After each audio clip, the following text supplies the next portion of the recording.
এটা হচ্ছে আমাদের কম্বাইন সেশন 2। আমাদের যোগা মেডিটেশন একটা কম্বাইন সেশন, এবং এখানে আপনারা জানেন আমাদের মধ্যে একটা মেন্টাল মাইন্ডসেট পার্ট থাকে, যেটা খুব ইম্পর্টেন্ট, এবং একটা ফিজিক্যাল পার্ট থাকে। তো আজকে আমরা শুরু করছি আমাদের সেশনটা। আজকে আমরা একটা হাদিস দিয়ে শুরু করি। প্রতিটি সকাল একটা কিন্তু নতুন সকাল। আমাদের নবী সাল্লাল্লাহু আলাইহি ওয়াসাল্লাম ইরশাদ করেছেন এভাবে যে প্রতিদিনের সকালটা কিন্তু আমাদেরকে মানে মানুষকে ডাকে আর বলে, হে আদম সন্তান, আমি তোমাদের জীবনে নতুন এক সৃষ্টি। এই কেন নতুন সৃষ্টি এটা আমি একটু পরে বলছি। এবং তুমি যা কিছু করছো তার উপর আমি সাক্ষী। অর্থাৎ যা কিছু পাথেয় গ্রহণ করার গ্রহণ করো, কারণ কাল কিয়ামত পর্যন্ত আমি তোমার জীবনে আর ফিরে আসবো না। এখন এই জিনিসটা আমি যদি একটু ব্যাখ্যা করি, আসলে এই যে নতুন সৃষ্টি, একটা দিন আমাদেরকে কেন তার নিজেকে নতুন সৃষ্টি বলছে, এর কারণ হচ্ছে, দেখেন, পৃথিবীর শুরু থেকে পৃথিবীর শেষ পর্যন্ত আজকের দিনের তারিখ, আজকের এখনকার সময়, আজকের এখনকার যে মাস, এটা যে মাসে আছে এই বছর, এটা পৃথিবীর শুরু থেকে শেষ পর্যন্ত আর কোনোদিন আমাদের কাছে ফিরে আসবে না, এটা আমরা সবাই জানি। তাহলে প্রত্যেকটা দিন কিন্তু নতুন দিন। তাহলে প্রতিটা সকাল যেহেতু আমাদেরকে ইনভাইট করছে নতুন কিছু করার, পাথেয় গ্রহণ করার, ভালো কথা শোনার, কিন্তু আমরা যখন সেই জিনিসটা থেকে বঞ্চিত হই, মানে ঘুমিয়ে থাকি বা এই কাজগুলি যখন না করি, যেমন দেখেন, আমরা এটা গতদিন বলেছিলাম যে যখন আমরা ঘুম থেকে উঠে যাই আমাদের সূর্য নাড়িটা অ্যাক্টিভেট হয়ে যায়। হ্যাঁ, সূর্য নাড়িগুলি হচ্ছে যখন অ্যাক্টিভেট হয়ে যায় তখন কিন্তু আমরা যদি ঘুমিয়ে থাকি তখন কিন্তু আমাদের সিম্প্যাথেটিক জোন যেখানে অ্যাক্টিভ হওয়ার কথা সেখানে এটা অ্যাক্টিভ হয় না। তখন যখন অ্যাক্টিভ না হয়, কারণ ঘুম কিন্তু আবার প্যারাসিম্প্যাথেটিক জোনের। তো সিম্প্যাথেটিক সময় যদি আমরা প্যারাসিম্প্যাথেটিক কাজ করি, দ্যাট মিনস আমার যে সময় ঘুমানো দরকার সেই সময় যদি আমি জেগে থাকি, আমার শরীর কিন্তু ন্যাচারের সিস্টেমে চলে। তো ওর কিন্তু ফাংশন চেঞ্জ হয়ে যায়। তো এই কারণে প্রতিদিন সকালের যে বিষয়গুলো এবং আপনি ব্রেইন ট্রেসির যে ইট দ্য ফ্রগে ব্রেইন ট্রেসি বলেছেন যে আপনার কিন্তু প্রতিদিনের সকালটা আগে উইন করতে হবে, কারণ সকাল উইন করলেই আপনি সকালে যদি সবচেয়ে কষ্টের কাজটা সকালে করে ফেলতে পারেন তাহলে সারা দিনের কাজটাকে আপনার মনে হবে আপনার কোনো কষ্টই হয়নি। তো এটা হচ্ছে যে আপনি যদি এইভাবে চিন্তা করেন, আমি যদি ফিজিক্যালি জিনিসটা বলি, এখন যদি ইনভিজিবল জিনিসটা পার্টটা থেকে আপনি চিন্তা করেন, তাহলে দেখেন প্রতিটা সকাল কিভাবে নতুন সকাল। দেখেন গত দিনের মানে আমাদের যে এনভায়রনমেন্টে যেসব জিনিসগুলি থাকে, কার্বন, হাইড্রোজেন, অক্সিজেন, নাইট্রোজেন বা বিভিন্ন নেগেটিভ আয়ন যেগুলি থাকে, এই জিনিসগুলি কিন্তু গত দিন যেরকম ছিল আজকে এরকম নাই, আবার আগামীকালকে এরকম হবে না, পৃথিবীতে কোনো দিন এরকম ভাবে নতুন আসবে না। তেমনি আবার প্রত্যেকটা মানুষের মধ্যেও কিন্তু প্রত্যেকটা সকাল একটা নতুন সকাল। কেন? আপনি দেখেন আমরা যখন রাতে ঘুমিয়ে যাই আমাদের আত্মা চলে যায় আল্লাহর কাছে, এবং সবচেয়ে মজার ব্যাপার হলো এই আত্মাটা আমরা সারা দিনে যা করেছি আল্লাহর কাছে গিয়ে কমপ্লেইন করে। যদি ভালো বলেন আল্লাহর কাছে গিয়ে ভালো বলে, এবং যদি খারাপ করেন তখন আত্মাটা গিয়ে কমপ্লেইন করে, আমাকে কষ্ট দিচ্ছে, আমি এর কাছে থাকতে চাই না। হ্যাঁ।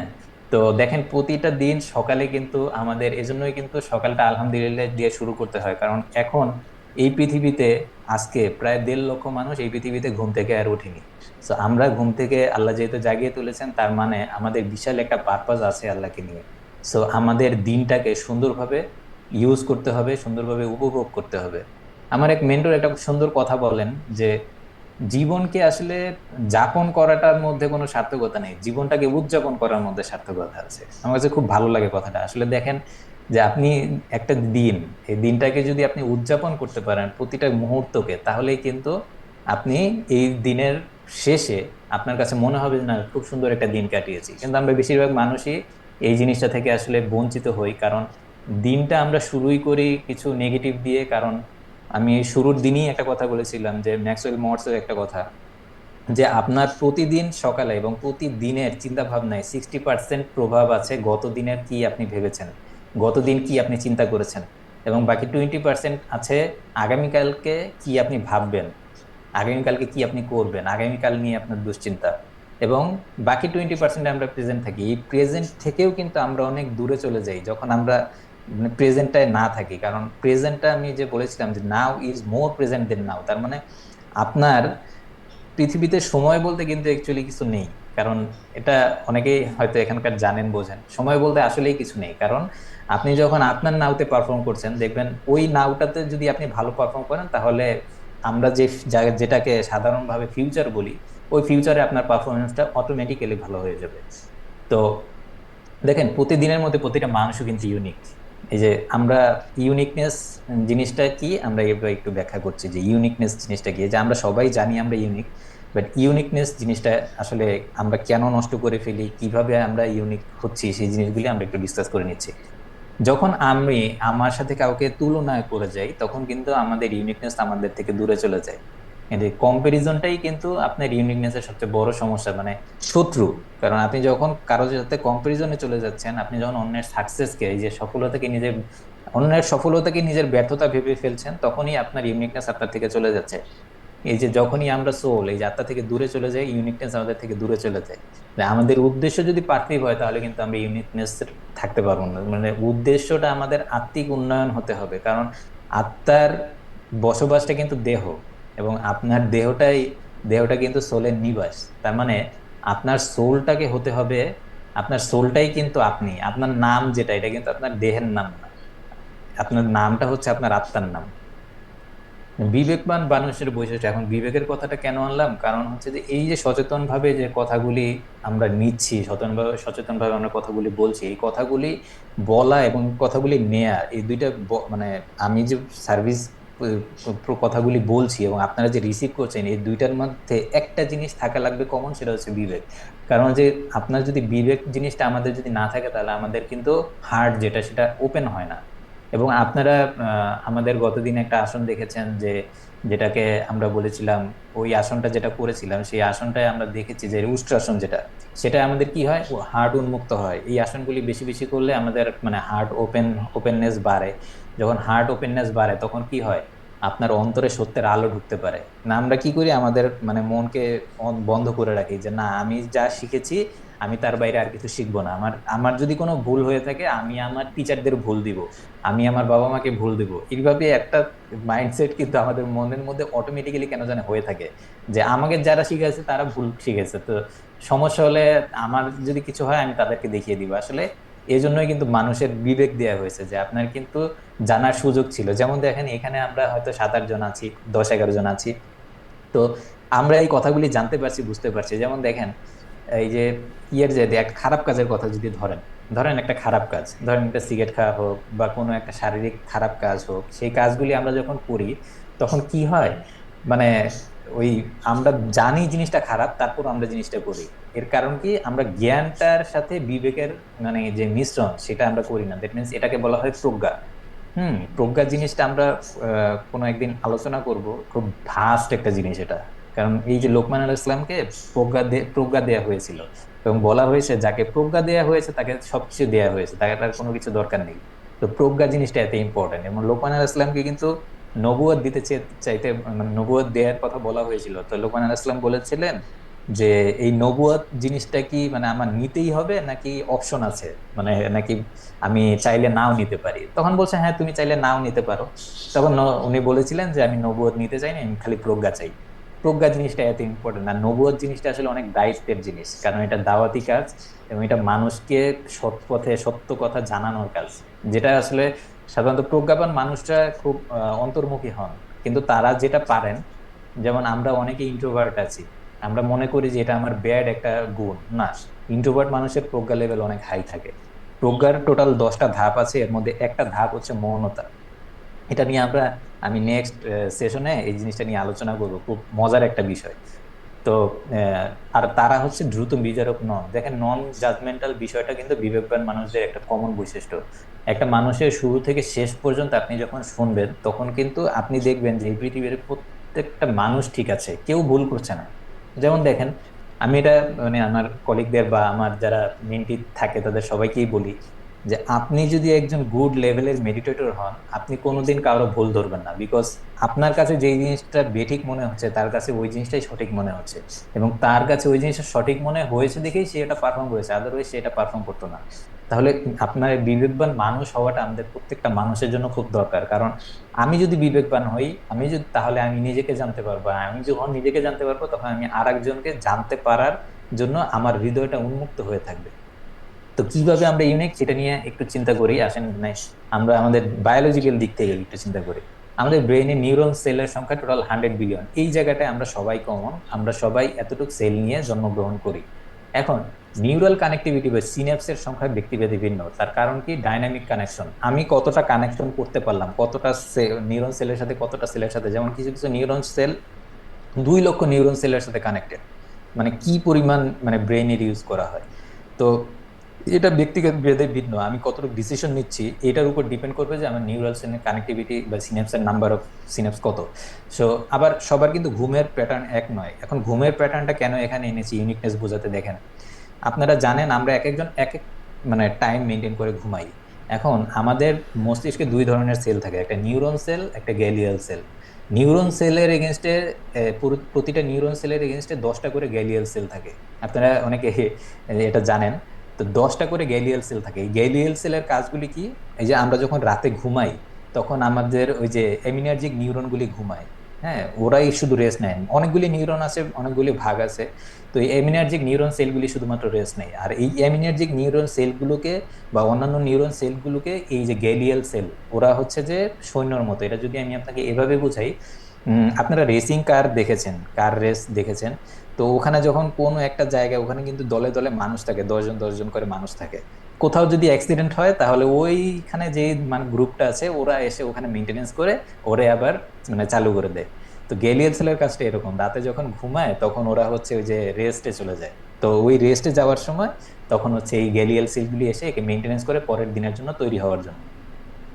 তো এই যে ঘুমের প্যাটার্নের উপর আমাদের আর এমিনার্জিক নিউরনগুলি কি করে বেসিক্যালি আমাদের, এটা খুব ইম্পর্টেন্ট বোঝাটা। এই এমিনার্জিক নিউরন, আমার ঘুমটা কেন ইম্পর্টেন্ট, এই এমিনার্জিক নিউরনটাই হচ্ছে যে আমাদের ফোকাস এবং মেমোরি, হ্যাঁ, এই জায়গাটার জন্য মানে প্রচন্ড রিলেটেড। তো আমার যদি ফোকাস এবং মেমোরি আমার ঠিক না থাকে তাহলে আমার জীবনের কোনোটা সময় আমি কিন্তু মানে আমি সাকসেসফুলি লিড করতে পারবো না। সো ঘুম আপনি যত ঠিক মতো ঘুমাবেন এই জিনিসগুলি আপনার তত সুন্দর মতো কাজ করবে।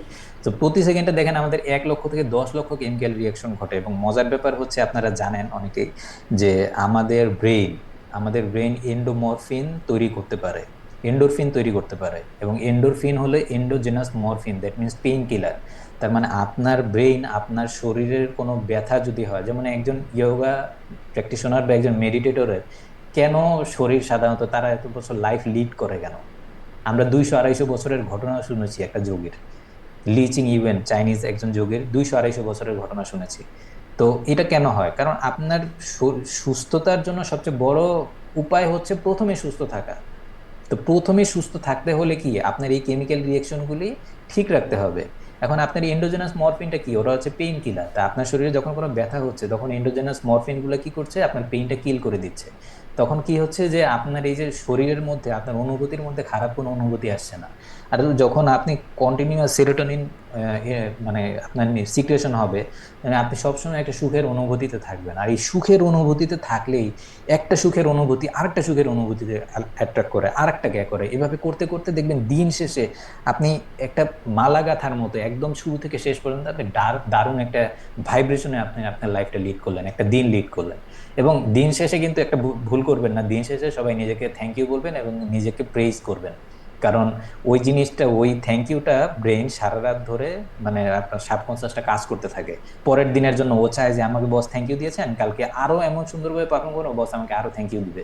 সো এইভাবে করে আমাদের দেখেন আমাদের প্রত্যেকটা মানুষেরই যে 1 লাখ থেকে 10 লক্ষ আমি কেমিক্যাল রিয়াকশনের কথা বলেছি, যে বেশি টেনশন করছে তার কেমিক্যাল রিয়াকশন কম হচ্ছে, যে বেশি মানে সুখানুভূতির মধ্যে আছে তার মধ্যে কেমিক্যাল রিয়াকশন বেশি হচ্ছে, এবং ভালো ভালো কেমিক্যাল রিয়াকশন। মোট কথা, আমাদের ব্রেন কিন্তু সেইভাবে আলাদাভাবে কাজ করে যেভাবে একটা মানুষকে আলাদা পারপাস দিয়ে তৈরি করা হয়েছে। তাহলে এইভাবে দেখেন আমরা প্রত্যেকটা মানুষ কিন্তু ইউনিক। এখন দ্য হার্শ ট্রুথটা কি? Comparison is the enemy of finding uniqueness. মানে আপনি যখন তুলনায় চলে যাবেন আপনি তখন আপনার অনন্যতাকে ভুলে যাবেন, এটাই সত্য। তার মানে আমি যেই কারণে তৈরি হয়েছি আমি কিন্তু সেটা কোনোদিন ফাইন্ড আউট করতে পারবো না যতদিন আমি অন্য সফলতাকে দেখে নিজে ঈর্ষান্বিত হব। আমরা আমাদের আরেকটা সেশন থাকবে এরকম যে আমরা মানে আমাদের ভেতরের যে 6টা রিপু আছে এই রিপুগুলোকে আমরা কিভাবে বের করে আনবো, কারণ এগুলি মনের এমন লেয়ারে থাকে। যেমন দেখেন আমাদের কিছু কিছু জিনিস নালি এইভাবে পেঁচানো থাকে, হ্যাঁ, ধরেন এইভাবে এইভাবে পেঁচানো। তো এইখানে যদি কোনো ময়লা জমে থাকে সেটা কিন্তু বের হতে পারে না। তো কারণ এটা গ্র্যাভিটেশনের অ্যান্টি গ্র্যাভিটেশনাল স্টেটে থাকে।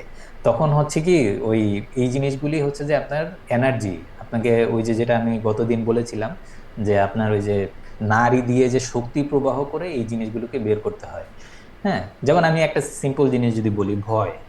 হ্যাঁ, ভয় জিনিসটা বা এই জিনিসগুলি আসলে কিভাবে থাকে? এগুলি থাকে হচ্ছে আপনার শরীরের ভিতরে এমনভাবে থাকে যে আপনি যদি এগুলোকে এনার্জি ফ্লো না করান শুরু থেকে শেষ পর্যন্ত, আপনি শ্বাস নিয়ে, যেমন একটা আমরা যে অক্সিজেন নেই প্রতি সেকেন্ডে প্রায় 11 লক্ষ, হ্যাঁ, সরি, 1 × 10⁻11 এতগুলো আপনার অক্সিজেন পরমাণু আমরা প্রতিবার শ্বাসের সাথে নিচ্ছি।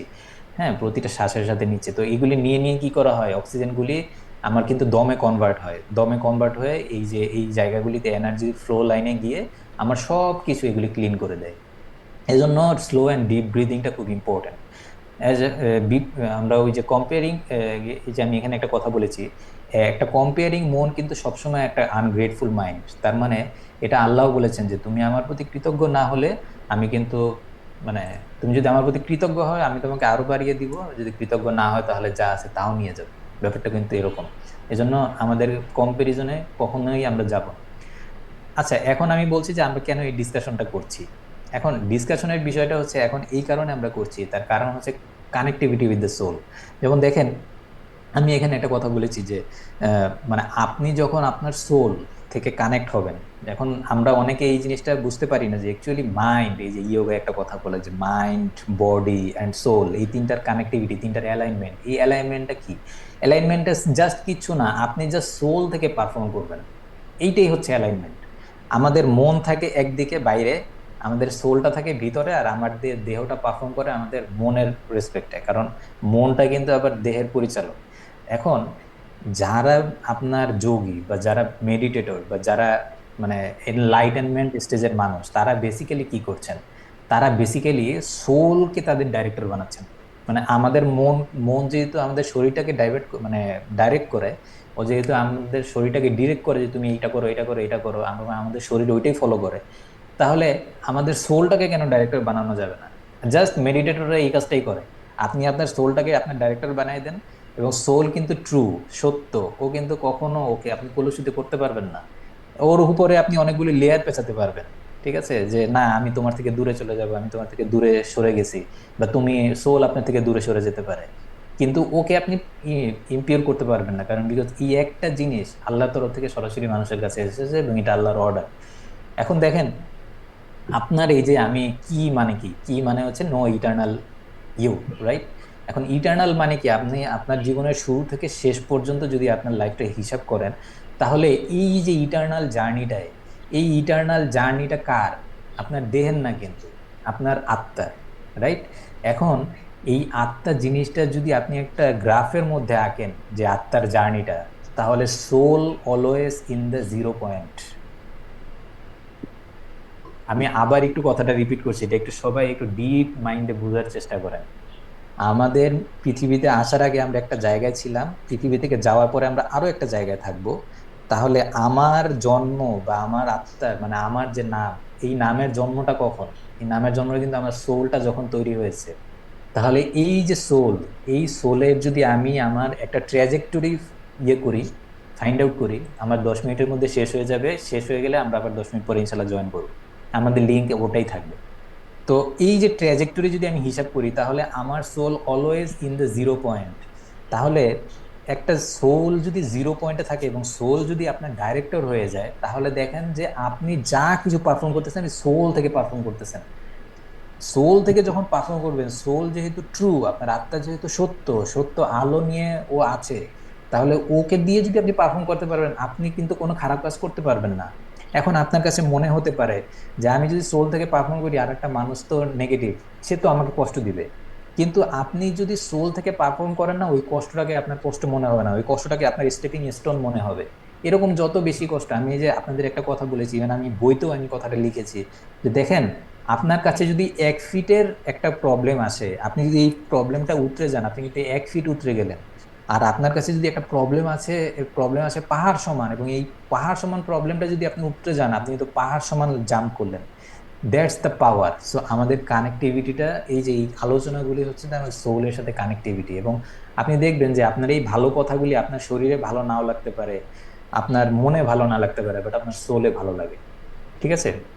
এবং যোগা এবং মেডিটেশন, এই জিনিসটা কিন্তু নট ফুল অ্যাক্টিভিটিস। আমি কেন যোগা মেডিটেশন আলাদা বলেছি, যদিও দুইটা আলাদা না, যোগার 8 লিম্বস, অষ্টাঙ্গ যোগার আটটা আটটা লিম্ব থাকে, আটটা অঙ্গ থাকে, এর মধ্যে একটা অঙ্গই হচ্ছে মেডিটেশন, ঠিক আছে? তো আমি যদি আলাদা লিখেছি, কিন্তু আমরা অনেকে মনে করি ইয়োগা আলাদা একটা অ্যাক্টিভিটিস, মেডিটেশন আলাদা একটা অ্যাক্টিভিটিস। নো, দুইটা একদম সেম অ্যাক্টিভিটিস। ঠিক আছে, একটা ইয়োগার মধ্যেই মেডিটেশনটা থাকে। কিন্তু এগুলি কিন্তু শুধু অ্যাক্টিভিটিস না, এগুলি কিন্তু মানে আপনার বিষয়টা হচ্ছে এগুলি কিন্তু বোঝার বিষয়। যেমন এটা ডিপেন্ড করে না, যেমন বিজনেসের ক্ষেত্রে আমরা অনেকে জানি যে আপনি বিজনেস ভালো করবেন কিনা এটা ডিপেন্ড করে আপনি বিজনেস কতটা বোঝেন তার উপরে। ঠিক তেমনি লাইফের এভরি এরিয়া আপনি যদি চিন্তা করেন, প্রত্যেকটা জায়গায় আপনি ইয়োগা মেডিটেশন আপনি কতটা ভালো বুঝতে পারছেন, কতটা ডেপথে গিয়ে ওকে গ্র্যাব করতে পারছেন, সেটার উপর ডিপেন্ড করবে আপনি কতটা ভালো যোগী হবেন, ভালো ইয়োগা হবেন, আপনি কতটা নিজের সাথে কানেক্ট হবেন। এবং আমি শুরুর দিনে আপনাদের একটা কথা বলেছিলাম, আমরা সবাই চাই আল্লাহর সাথে কানেকশন বৃদ্ধি করতে নামাজের মাধ্যমে। কিন্তু আপনি যদি নিজের সাথে কানেকশন বৃদ্ধি না করতে পারেন, আপনি নিজের সোল থেকে যদি দূরে চলে যান, আপনি আল্লাহর সাথে কিভাবে কানেকশন বৃদ্ধি করবেন? সো এটা খুব ইম্পর্টেন্ট।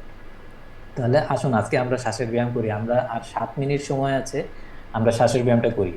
তো শ্বাসের ব্যায়ামটা হচ্ছে আমরা আমরা সবাই মেরুদণ্ড সোজা করে বসবেন। আমরা 4 সেকেন্ডে বুক ভরে, মানে আমাদের এই জায়গাটা, বিকজ আমাদের লাঞ্চটা হচ্ছে এই পার্টে, তো এই জায়গাটা বুক ভরে দম নিব। আমি একটু দেখাচ্ছি কিভাবে দম নিবেন, এটা প্র্যাকটিস করতে করতে আপনার আয়ত্তে চলে আসবে। কেমন? এই যে,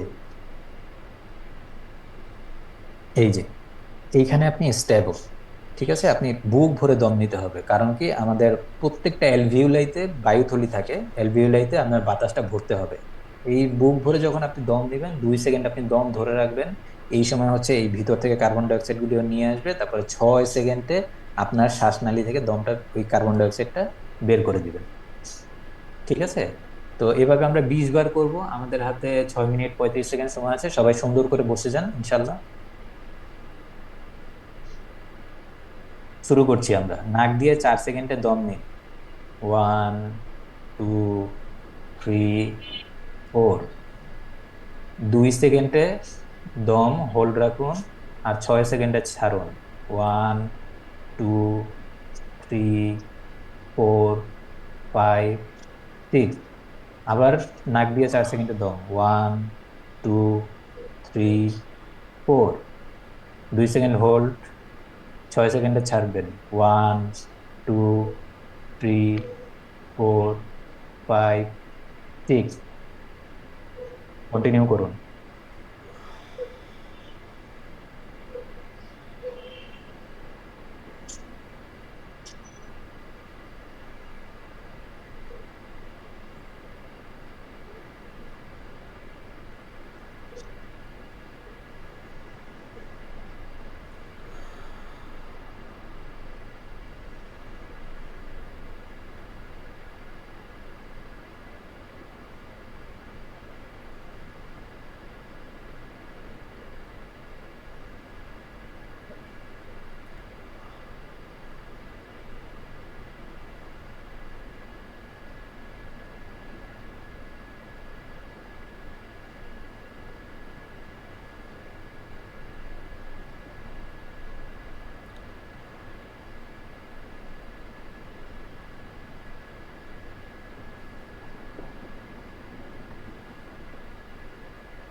ধন্যবাদ সবাইকে। আসুন আমরা একটু আলোচনা শেষ করি আজকের এই সেশনের, বিকজ আমরা আবার 10 মিনিট পরে জয়েন করতে হবে, আমাদের হাতে 2.5 মিনিট সময় আছে। দেখুন, এই কাজটা কেন করছি বা এই জিনিসটা করলেই কি হবে আর না করলে কি হবে। যেমন আপনি যদি একটা প্রোডাকশন হাউসের কথা চিন্তা করেন, মনে করেন যে আপনি সিমেন্ট ফ্যাক্টরির একজন ডাইরেক্টর, ঠিক আছে? তো দেখেন, একটা সিমেন্ট ফ্যাক্টরির ডাইরেক্টর সে কি চিন্তা করে, তার বেশি পরিমাণ আউটপুট। এবং দেখেন, আপনি যে শ্বাসটা নিচ্ছেন, আপনার আপনি যখন শ্যালো ব্রিদিং করছেন, তখন কি হচ্ছে, আপনার অ্যালভিওলাই সবগুলি শ্বাস পাচ্ছে না বা অক্সিজেন পাচ্ছে না, আপনার ভিতরে কার্বন ডাই অক্সাইড জমে থাকছে। তো এই যে জমে থাকা বিষয়গুলি, এই জিনিসগুলি যখন আপনি একটা প্রোডাকশন হাউসে যখন 100% প্রোডাকশন দিবেন, তখনই কিন্তু 100% আউটপুট আসবে। 100% মানে ইফোর্ট দিবেন, তখনই 100% আউটপুট আসবে। তো এরকমই আমরা ফুসফুসটাকে যদি 20% ইউজ করি, তাহলে ফুসফুসটা কিন্তু আমার লাইফের কোয়ালিটি সিলেক্ট করে যে আমার লাইফের কোয়ালিটি কি হবে। তো ওকে যদি আমি মাত্র 20% ইউজ করি, ও তো আমাকে আমার লাইফের 20% সাকসেসই দিবে। তাহলে আপনি ফুসফুসটাকে যদি 100% ইউজ করতে পারেন, শিওর থাকেন আপনার প্রতিটা দিন 100% আপনি ভালো কাটাতে পারবেন। এবং এইটাকে এই যে এভাবে দম প্র্যাকটিসটা বললাম, এভাবে আপনারা প্রতিদিন 10 থেকে 20 বার আপনারা করবেন, বা সবচেয়ে বেটার হয় 10-20 বার না, সরি, মানে 20 বারের একটা রাউন্ড আপনারা 5 থেকে 6 বার করতে পারেন। এটা হয় কি, আপনার টাইমের সাথে অ্যাসোসিয়েট করে রাখবেন যে আমি এতটার সময় এতটার সময় এতটার সময় এতটার সময়, এরকম 6 বার আমি এইভাবে দম চর্চা করব। সবচেয়ে ভালো হয় কি, আমি আপনাদের বলি, যে কোনো কাজের শুরুতে, যে কোনো পড়ার শুরুতে, যে কোনো আলোচনার শুরুতে, এবং যে কোনো কিছু খাওয়ার শুরুতে, ঠিক আছে, আপনারা এই জিনিসটা করে নেবেন। জাস্ট এটা বেশি না, আপনার 2 থেকে 3 মিনিট সময় নষ্ট করবে। যদি আপনাকে এটা নষ্ট বলেন, তাহলে দেখবেন যে আপনার প্রত্যেকটা অর্গান ঠিকমতো ফাংশন করছে। এবং আমি সবসময় একটা কথা বলি, এই অর্গানটাকে যদি সাকসেসফুল হওয়ার জন্য তৈরি করা হয়ে থাকে, তাহলে এই অর্গান যদি 100% কাজ করে, আপনি সাকসেসফুল কেন হবেন না? আপনি সুখী কেন হবেন না? তাহলে আল্লাহ আমাদেরকে কিন্তু দুঃখী করার জন্য তৈরি করেননি, সুখী করার জন্য তৈরি করেছেন। সুতরাং আমরা এই জিনিসটা সবাই খেয়াল রাখবো। তো ইনশাল্লাহ 10 মিনিট পরে আমরা আবার জয়েন হব। আমাদের 2টা পার্ট এখনো বাকি, আমাদের ইয়োগা এবং মেডিটেশন সেকশনটা এখনো বাকি আছে। তো দেখা হচ্ছে সবার সাথে। আসসালামু আলাইকুম।